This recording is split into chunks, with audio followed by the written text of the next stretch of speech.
Hi guys, welcome back to another video. Thank you guys so much for coming back to another video. If it's your first video, you know what to do. Hit that like button, hit that subscribe button, and drop a comment. Welcome to the Andersons family, guys. Now, in this video, guys, I will be sharing with you guys a step-by-step guide how you can become an international student in Canada. Bear in mind, guys, I'm not an immigration consultant, not an immigration affiliate. I've never worked in immigration. And all the tips that I'll be sharing here is strictly based on my own experience, having gone through the process myself, becoming an international student, and now a permanent resident of Canada. If this is a content you're interested in, guys, please, as I mentioned before, hit that like button and become a part of the Andersons community by hitting that subscribe button. Alright, guys, let's get into it. Now, making the decision to become an international student in Canada is a big deal.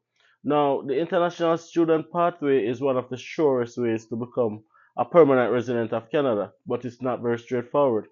It can become an overwhelming process for a lot of persons who are interested in migrating to Canada, but they just don't know how to start. The international student pathway is one of the safest ways, whilst notwithstanding, it's also one of the most expensive ways to migrate to Canada.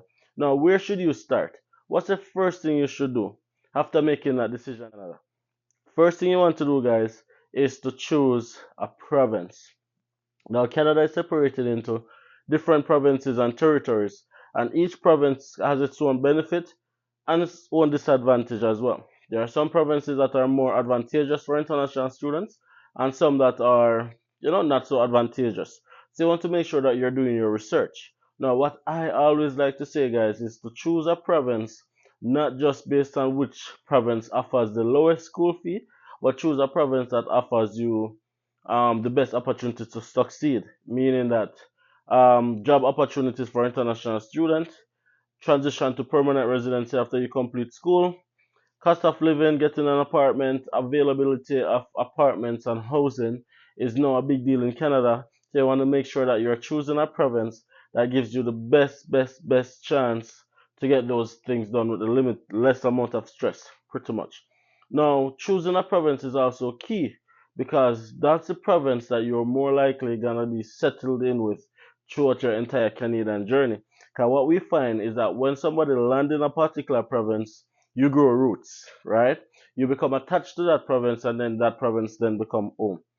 After you have chosen the province, guys, you want to then look on a school that offers the program that you're looking into. Now, in choosing a program, you want to make sure that you're choosing a program that fill a specific requirement. One, something that you have a background in. Now, having a background in a program doesn't necessarily mean that you have done the program in school before. It can also mean something that you have worked in your professional career or something that you'd like to do in the future. Ultimately, the program has to be aligned with you. You have to state that. You can't just pick a rabbit out of a hat and just do a random program. It has to make sense. Make sure that you choose a program that makes sense. A lot of persons apply for study permit and they get refused on the basis that the program that they choose doesn't make sense. So you want to make sure that you're choosing a program that is in line with either your current goals, past experiences, or your future goals. Very important, right? Now, once you choose a program that's in line with you, the next thing you want to do, guys, is to then apply for the college. Yes, that's right.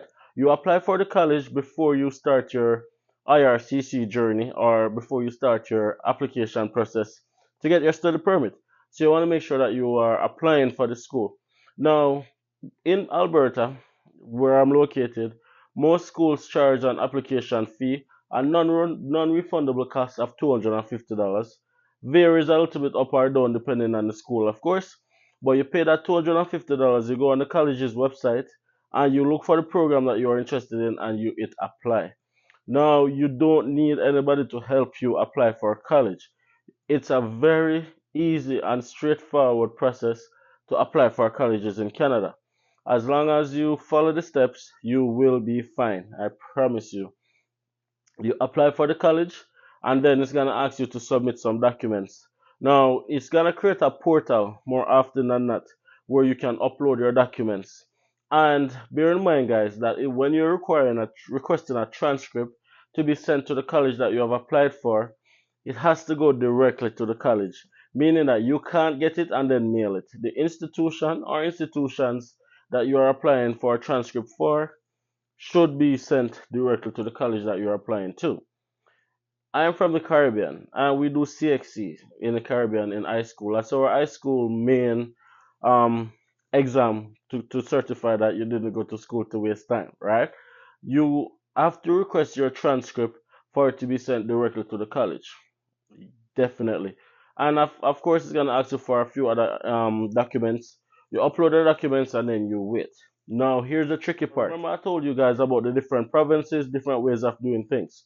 Now, there are some provinces, most schools in that province has a long waiting list.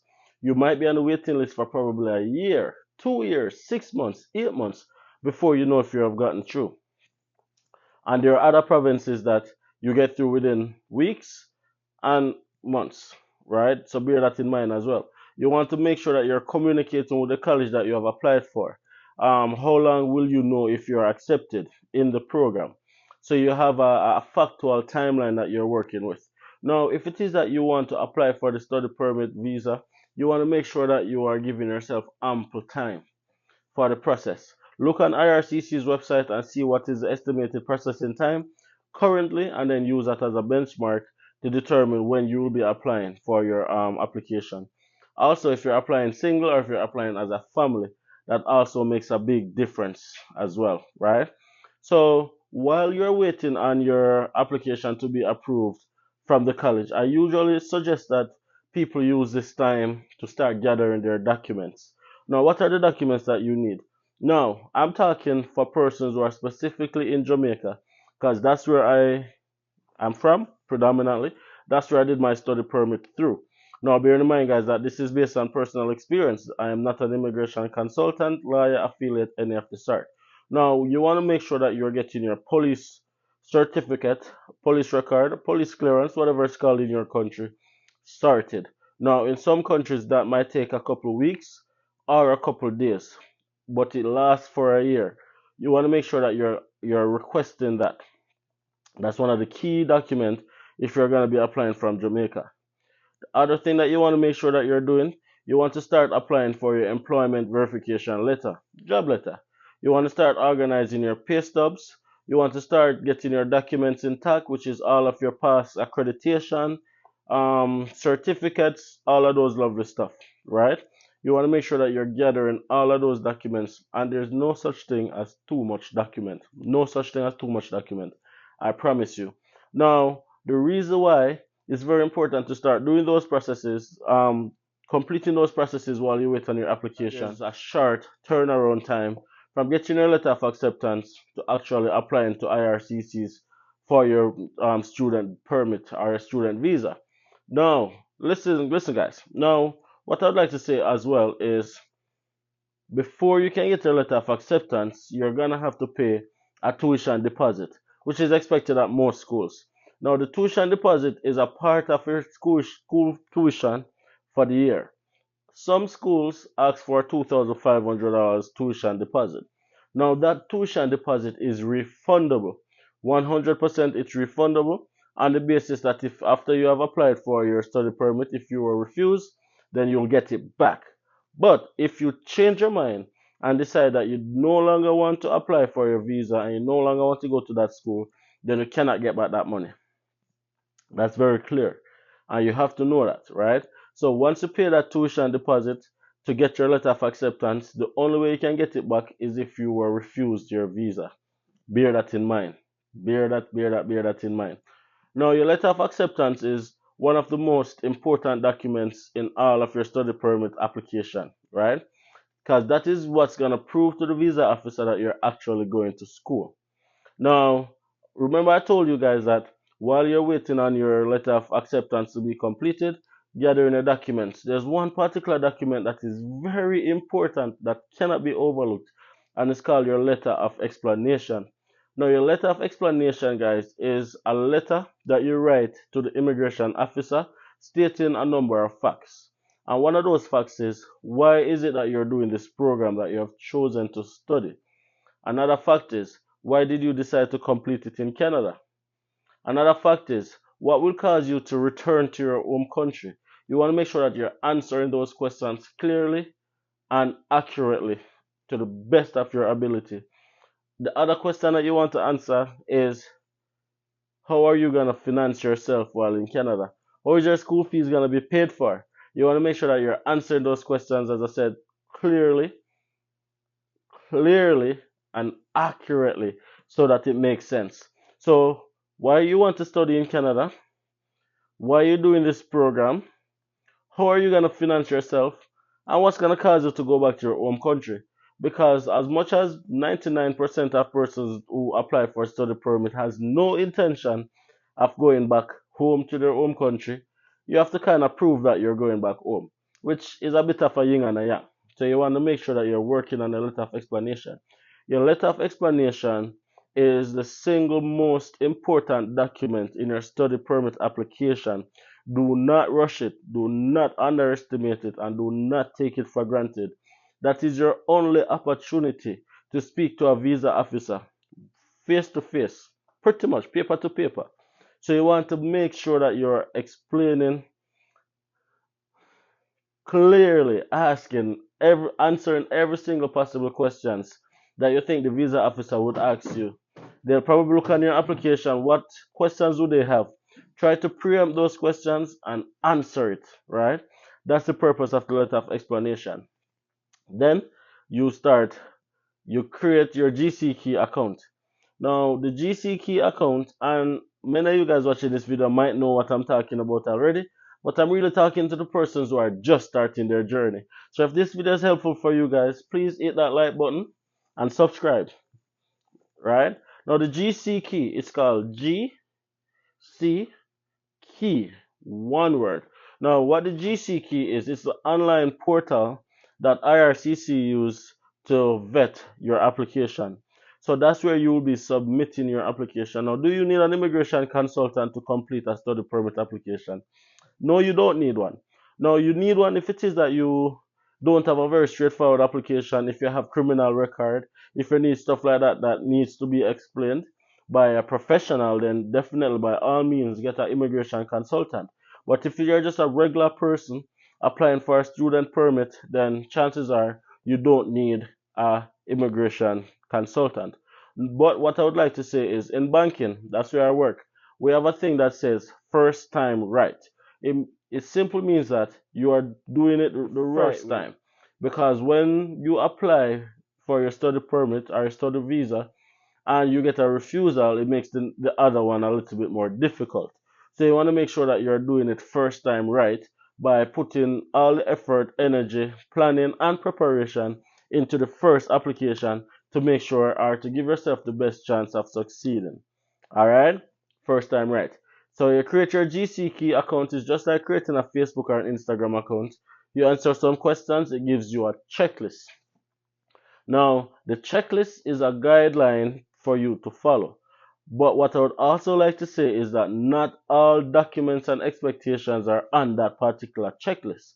So you want to still be doing your research. Because when I was doing my study permit, for example, the letter of explanation was not a requirement and it was not a part of the checklist. So it's one of those things that you had to just know that had to be there, right? Similarly to the police clearance, is something that is not necessarily there, but it's probably there now. So there's other documentations that are not a part of that checklist that you want to make sure that you are doing your research that can definitely, make sure that you submit the best possible application that will give you the best chance of succeeding. A question that I get quite frequently is, how do I travel when I apply for a study permit? Now, when you apply for a study permit, guys, when you apply for a study permit, you're not actually applying for the permit, you're applying for the visa that allows you to travel to Canada. So it's called a student visa. That's what you'll be issued in your passport, right? That allows you to travel to Canada. When you get to the border is when you will be actually issued your study permit, which is a paper, um, kind of like a certificate looking paper, that outlines everything about your length of stay in Canada and your expectation. Now, your study permit oftentimes serves as a work permit as well. It does allow you to work off campus. However, it's usually limited to 20 hours while school is in session. There were some changes to that for persons who applied before November 2021 up to December 2020, sorry, November 2022 to December 2023. If you have applied between before November 2022, then you can work full time all the way up to December 2023. But that's only applicable for persons who have applied before November 2023. That might change, it might everybody, but until then, you are only allowed to work 20 hours while school is in session, full time when school is out session.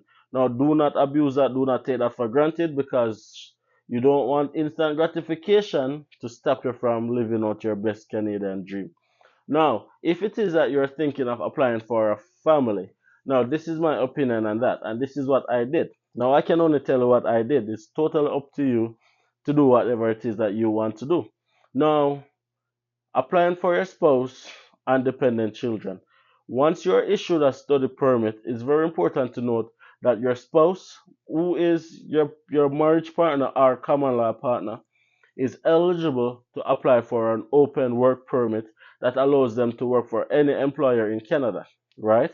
And your children, depending on the age, can apply for what is called a visitor's record or a study permit for minor if it is that they're over 5 years old. Now, what I would like to say is that you can absolutely submit all documentations together, spouse, dependent children, study permit application, all of that can be done together. But here's the thing, that's a risk. The likelihood of you getting refused increases when you apply together because then you have to show significantly more funds and a lot of other factors come into play. Home ties also become reduced because your family is your best home ties. And if you guys are applying together, what are you going to be using as your home ties? Right? So you're probably saying that you have your assets, your house, your land, stuff like that. Those things can be sold. Sentimental assets are way more valuable than physical assets. So what I did and what many other people do, the student applies first, using your family as your home ties. They are the ones that you're going to be returning to. You're going back home to them. That's how you explain that. As soon as you have gotten your approval, you can then apply for your spouse and dependent children. It becomes way easier when you do it that way. You don't have to show as much funds, and the likelihood of them being approved increase significantly on the basis that you have already been approved. Now you're only literally proving two things: that you're actually spouse and also that you have enough funds. That's all you have to prove, and oftentimes they are approved. The study permit part is the hardest part of the process. And I'd probably think that a study permit application is probably even harder than a permanent resident application. So take that into consideration. So that's where that's concerned. You can choose to apply together or individually. It's totally up to you. Now, what is a common law partner? Canada considers a common law partner to be a relationship between two persons living together under the same roof, very important, under the same roof for at least 1 year. Now, when it is that you're applying for a common law partner spouse and open work permit without a marriage certificate, you want to make sure that you're completing that common law declaration form. Mandatory. Again, that's probably one of those documents that doesn't come up on your checklist, but that is why you're doing your research to make sure that you're not missing anything. Common law declaration form is very important.